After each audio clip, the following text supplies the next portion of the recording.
So let me ask you something. Is your life a story that you get to write yourself, or is the ending already set in stone? It's one of the oldest questions we've ever asked, right? This whole clash between fate and free will. And today, we're going to dive right into that question using a really fascinating classic story. I mean, really think about it. This question pops up in all our biggest decisions, doesn't it? Are we really the architects of our own lives, or are we just, playing a part in a story that's already been written for us? Well, the ancient tale we're getting into today, it tackles that exact question head on. All right, so our story kicks off in a pretty classic setting, a king's court. But, and this is key, this wasn't your typical court. They weren't debating taxes or planning for a war. No, something much more intense was going on. A fierce philosophical debate had broken out, and it had pretty much split the entire court into two opposing sides. So what was this big debate about? Well, it really boiled down to two big ideas. On one side, you had tadbir. This is the belief in human effort, in strategy, in planning, the idea that you can shape your own future. And on the other side, you had takdir, the belief that everything is already pre-written, that destiny is unchangeable. This was the absolute heart of the conflict. Now, right in the middle of all this heated debate, one minister stands up. He's a huge believer in tadbir, in human effort, and he makes this incredibly bold claim. He's not just trying to win an argument here. Oh no, he actually proposes an experiment to prove once and for all that a smart plan can literally outwit fate itself. So the king kinda reluctantly gives him the okay, and the minister puts his massive plan into motion. And what was his goal? It was simple, really. He wanted to create a perfectly controlled environment to defy a very specific prophecy. He was going to prove his point no matter what it took. And his plan? Wow. It was as detailed as it was shocking. First, his target, the king's own baby daughter, who was the subject of a prophecy about who she'd marry someday. Then, the abduction. Yep, he secretly kidnaps the child. He takes her deep into a remote forest and hides her away. And finally, the control. He made sure she had everything she needed, food, shelter, to keep her totally, completely cut off from the entire world. He basically created a little bubble, a world of his own making, to shield her from her supposed destiny. Okay, so for years, the minister's plan seems to be working just perfectly. The princess grows up completely isolated from everyone and everything. But then something happens, something that no amount of careful planning could have ever predicted. Think about it. For 12 long years, this princess knows nothing but her little house in the woods. To the minister, his plan must have seemed foolproof. But then, in that 12th year, the unthinkable happens. A random variable, something he never even considered, just wanders right into his perfectly controlled experiment. So get this, a prince from a nearby kingdom gets lost while he's out hunting.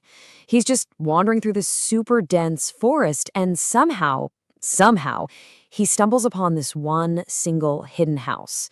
I mean, what are the odds? Was it just a complete one-in-a-million coincidence? Or was it something else? Was this takdir, destiny itself, finding a way to step in? So the princess opens the door. And remember, she has never seen another human being besides the minister. They start talking, sharing their stories.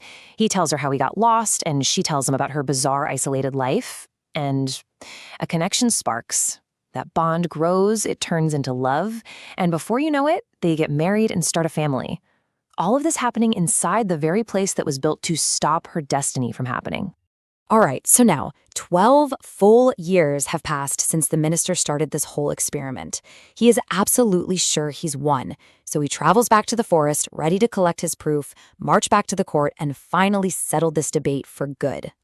He gets to the hidden house, totally confident that his planning, his tadbir, has worked perfectly.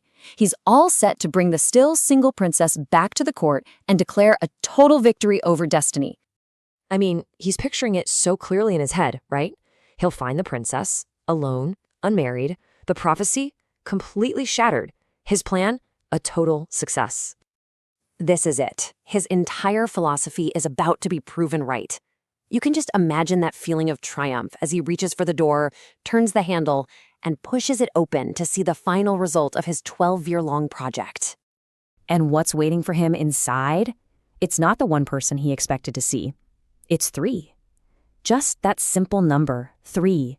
And in an instant, his entire grand plan just falls apart. because the scene waiting for him is the exact destiny he tried so hard to stop. There's the princess, but she's not alone. She's standing there with her husband, the prince, and they're holding their child. The very prison he built to control her fate had become the perfect stage for it to unfold.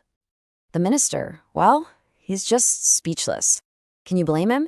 His detailed 12-year plan, the ultimate proof of human effort, it's been totally, completely wiped out. And it's in that moment of crushing defeat that the story gives us its ultimate lesson.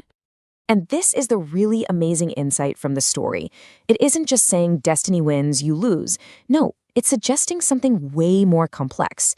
It's saying that our best plans, our most careful strategies, our tadbir, can actually become the very tools that destiny, or takdir, uses to get what it wants. It's like our actions are just pieces in a much bigger puzzle that we can't even see. I mean, think about it. The minister's plan to lock the princess away from her destiny, it's the very thing that created the perfect, private place for her to meet the prince. His actions didn't stop fate at all. He accidentally became its greatest helper. That is what the story shows us about takdir in action. And that brings us right back to where we started, with that same huge question. This story gives us one possible answer, a pretty powerful one, but the debate is obviously far from over. So it kind of leaves you wondering, right? When you look at your own life, how much of it is your own plan, and how much of it is part of a grander design that maybe you're not even meant to see?